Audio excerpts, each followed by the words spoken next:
In June of this year, Capcom made official the long-awaited return of Dead Rising, the franchise born in 2006 that popularized zombies in the gaming industry after Resident Evil. Under the name Dead Rising Deluxe Remaster, the mythical Xbox 360 game will be adapted to modern consoles with new graphics and mechanics in line with current parameters. The only thing that will remain intact is the essence of the original Dead Rising and the one that made Frank West one of the most iconic protagonists of video games. While we wait for the release of the remaster, what better than to pay tribute to the original game? A risky bet by Capcom that paid off, at least for a few years. Since the beginning of video games, Japan has been a very active country in this industry, with Capcom as one of its greatest stalwarts only behind Nintendo. But like all giants, it had humble beginnings. Founded in 1979 as a small distributor of arcade and pachinko machines, Capcom had a discreet first few years until 1987,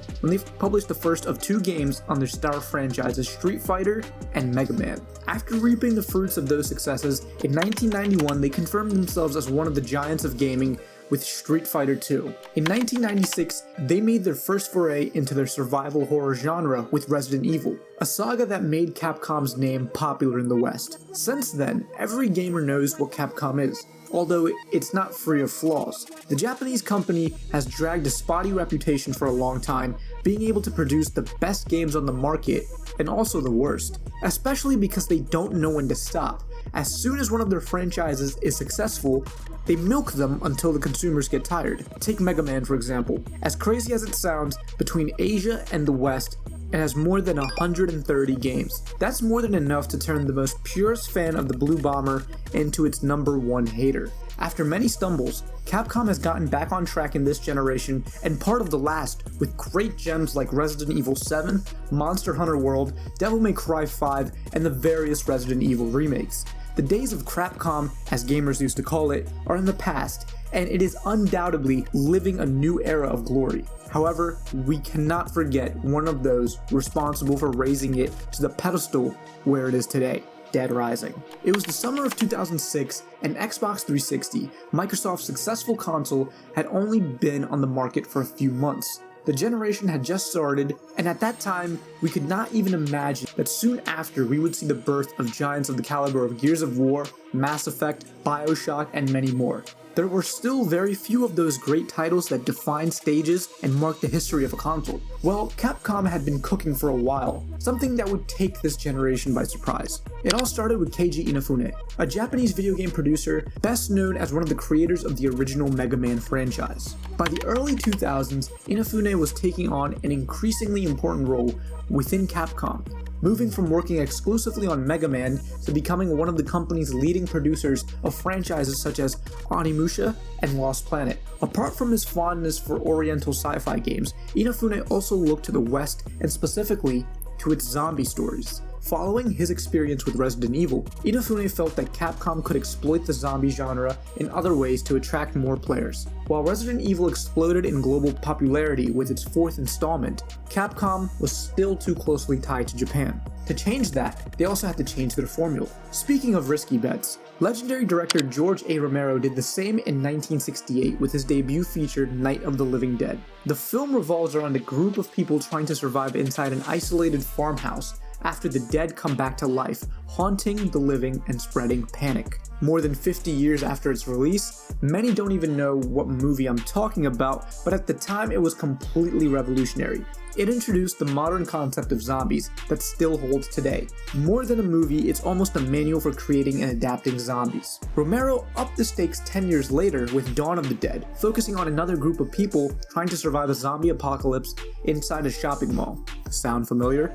The film was another hit for the acclaimed director and along with the first part, became a cult classic that affirmed that zombies were here to stay. In 2004, Dawn of the Dead had a remake by Zack Snyder that was a box office and critical success. It seems that Inafune was one of the many people who went to see it because he soon wanted to apply the ideas of the movies in his own work. That's what Inafune used to tell Shinji Mikami, the creator of Resident Evil, during the development of the fourth part. As we know, Resident Evil zombies became progressively stronger, faster, and smarter during each installment of the series. This makes narrative sense within the lore of this universe, although Inafune always preferred the classic over the modern. Inafune's first attempt to attract players outside Japan was Shadow of Rome, a somewhat experimental game that mixed action and infiltration in ancient Rome. With Centurion Agrippa as the protagonist, the player had to overcome levels of pure hardcore action in bloody and fierce gladiator duels with weapons of all kinds. This would alternate with Octavian's levels, which were based on infiltration and distraction with disguises included while exploring ancient Rome. All this to solve the mystery behind an important historical moment, the assassination of Julius Caesar. Even though the game had interesting mechanics like that, it ended up failing in sales and was publicly trashed by the press. Among many Capcom games, the only one that had successfully left Japan was Resident Evil 4. Capcom needed a victory, or else the doors to the West would be closed forever. Inafune was the first to be affected by the failure of Shadow of Rome, since he allowed so many people to be involved in the creative process, resulting in a game he was never completely convinced about. Having learned his lesson, he cancelled the sequel of Shadow of Rome at an early stage of development, and redirected the resources to a project he always wanted to make a reality, Dead Rising. Unfortunately, there was one obstacle in the way: Capcom itself. When Dead Rising and Lost Planet were prototypes, the developer said Capcom had an unofficial policy which dictated that up to 80% of its output had to be sequels to existing titles, making the company highly risk-averse. The company's policy hasn't changed much to this day, yet in those days they were quite strict due to their fear of taking risks. Still, Inafune went ahead with the development of Dead Rising as well as Lost Planet, exceeding the budget for prototypes with both, and in doing so he forced Capcom to release the games. Inafune admitted that he would have been fired for war crimes had both the games bombed commercially. Fortunately, we live in the reality where both games were huge successes. Going back to the development of Dead Rising, Inafune and his team realized that they couldn't completely get rid of their Japanese design style. Instead, they had to combine it with the Western perspective of the world. Westerners have played Japanese games all their lives, and they've learned from that and put their touch on it. And that's why you have all these great games. Japanese creators have always played Japanese games. The only textbook they have to base their games on are Japanese games. That's why what you're seeing now is the West. They've taken the good parts of Japanese game and made them better, whereas the Japanese creators only look at what they've made. With the work of George A. Romero as his main inspiration, Inafune began to shape a story with slow, hungry, and dumb zombies, true to the classic essence of these monsters. Anyone can defeat a single zombie, but hordes of them? Therein lies the real difficulty. Inafune also borrowed some narrative elements from Dawn of the Dead, placing the events of the game in an enclosed space and setting a tone of dark humor. While Resident Evil focused on seriousness and gothic style, Dead Rising was its counterpart, embracing absurd, comedy, and satire. That's how they created the star of the saga, Frank West. Not a military man or a secret agent or anything like that. He was just a photojournalist who was looking for his big story, and he found it in the city of Willamette, Colorado. He wasn't a bad photographer, but he had no idea how to survive or fight hordes of walkers, and that was perfectly transmitted to the controls. The movement of the character was clumsy due to the need to develop his physical skills, poor speed when running, and insufficient strength to effectively use certain weapons. The funny thing is that they turned a frustrating feature into a mechanic that became popular in future games, even outside the zombie genre. Trapped in a shopping mall, Frank was forced to fight with anything he could. And by anything, I mean literally anything. From the classic nail bat to a wooden bench, almost anything could be used as a weapon against the zombies, or also to humiliate them. We also can't forget the different outfits you could find in the adventure, with the Mega Man inspired suit being the most popular, and the one we all looked for when we were kids. The game countered the weaknesses of the zombies with a massive number of them to the point that some missions felt unfair. To move such a large number of characters on screen, the team made use of the MT Framework engine, created by Capcom in 2004 for the development of Onimusha 3. The engine was used exclusively to continue with Dead Rising and Lost Planet, Extreme Condition, but it was so efficient that Capcom adapted it as its main engine. The Dead Rising team was mostly integrated by people who worked on Breath of Fire, Dragon Quarter. Thanks to their experience in that game, they implemented several ideas in Dead Rising, such as transferring the protagonist's skills and levels to a new game. Apart from killing enemies, the player could also gain levels by taking pictures like the good reporter Frank is. The more zombies in the photo, the higher the score. That brings us back to the number of zombies on screen. It was a real challenge for the development team, and it was well worth the effort. They managed to render hundreds of zombies in real time, an incredible feat for the time that raised the difficulty of the game to another level. And it wasn't just the zombies you had to watch out for.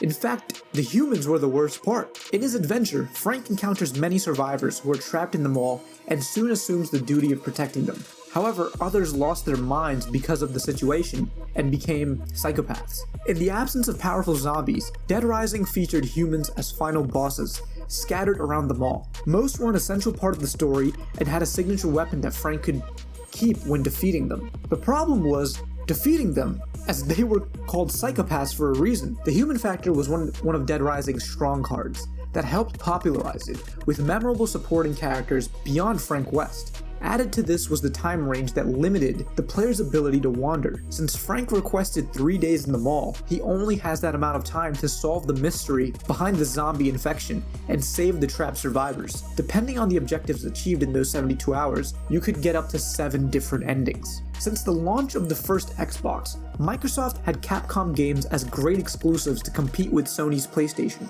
Dead Rising was no exception, and from the beginning of development, they had planned to release it only on the Xbox 360, becoming one of their first renowned exclusives. While the console was not very popular in Japan, it was attracting attention in the West. Also in its early days, the PS3's architecture was complicated to figure out and a bit aggressive for developers, so the decision was obvious. Dead Rising was announced in May 2005 at that year's E3, with a trailer that was far from the final version. Still, it showed the main plot of the game and an early version of Frank West's design. It already featured the voice of actor TJ Rotolo. Reaction to the first trailer was divided, with some gamers praising the zombie-focused approach while others complained about the quality of the animations. With time and the next gameplay glimpses, the general opinion got better, and everyone was looking forward to Capcom's new title. Dead Rising was officially released on August 8th, 2006, exclusively for the Xbox 360. The title was praised by critics and adored by fans. Everyone enjoyed slaughtering and humiliating zombies in almost endless ways. Where Resident Evil was a series all about horror, tension, and frequent jump scares, Dead Rising goes in the other direction, creating a pure action experience with zombies that are much easier to kill, but travel in higher numbers.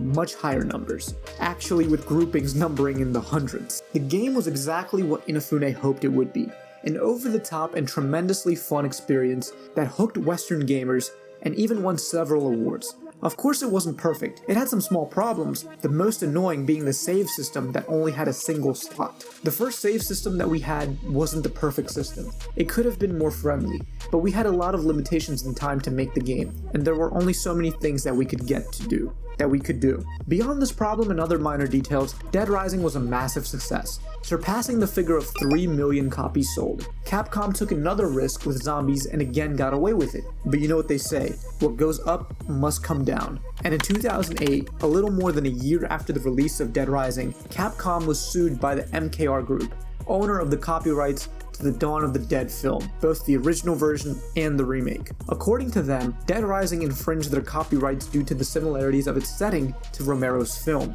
Capcom fiercely defended itself against the accusations, claiming that the concept of humans fighting zombies in a shopping mall was a totally unprotectable idea under copyright laws at the time. They even had a label on physical copies of the game that read, "This game was not developed, approved, or licensed by the owners or creators of George A. Romero's Dawn of the Dead." In the end, the court ruled in favor of Capcom, as MKR failed to prove the similarity of any protected elements of Dawn of the Dead to Dead Rising. With its legal problems resolved, Capcom gave the green light to the sequel of this title under the charge of Blue Castle Games, later renamed Capcom Vancouver. Dead Rising 2 was released in 2010 and introduced us to new protagonist, Chuck Green, a former motocross racer who has to deal with the apocalypse in Nevada and getting the necessary medicines to reverse the transformation of his little girl into a zombie. Although the charismatic Frank West was no longer the main figure, Chuck Green proved to be an interesting protagonist, and the game implemented innovative mechanics such as the combination of weapons and a multiplayer mode. Dead Rising 2 was a worthy sequel, and some prefer it over its predecessor. Taking advantage of its success, Capcom released 2 DLCs for the title, highlighting Case West. You can imagine why. With the arrival of the 8th generation, Dead Rising repeated the strategy of its original release with the Xbox One. The third part hit stores in late 2013, and while it was a graphical leap, a big graphical leap, it was the only good thing about it. The protagonist couldn't match the charm of the previous ones. The plot was dull, and there was no reason to explore the open world. Capcom saw what worked at the time and threw it right into the Dead Rising mix. Among its many DLCs, the only redeemable one is the Super Ultra Dead Rising 3 Arcade Remix Hyper Edition. For Dead Rising 4, Capcom Vancouver wanted to innovate the worn-out formula, especially since it was the first game in the series released on PlayStation. However, Capcom Japan rejected their ideas due to their need to make money and forced them to go back to the roots, therefore the demands of their parent company. After a hell of development, Dead Rising 4 saw the light of day in December 2016. It didn't take long for it to crash in sales and reviews, proving that even Frank West as the protagonist couldn't save something that was destined to fail due to Capcom's greed. And if you're wondering about Keiji Inafune, he left Capcom in 2010 after finishing his work on Dead Rising 2. What a coincidence that the saga went down without him. Capcom Vancouver paid the price for the failure of the 4th part and was closed by Capcom Japan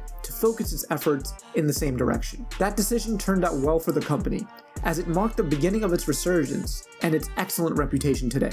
When it seemed that Dead Rising was not part of the plans of the renewed Capcom, they surprised us all with the announcement of Dead Rising Deluxe Remaster, a game that will adapt Frank West's original adventure to modern times, and a port released on Wii in 2009 and remastered version in 2016 for the 8th generation. After a port released on Wii in 2009 and a remastered version in 2016 for the 8th generation, Dead Rising returns in style with a remaster that does much more than just apply a filter to it. Animations have been tweaked and character modeling has been updated to current parameters. Never before has Frank West looked so good. It's a shame Capcom didn't call on TJ Rotolo to reinterpret the zombie hunting reporter, but the rest of the remaster looks great, and there's a lot of anticipation for it. September 19th, that will be the day Dead Rising rises from the dead.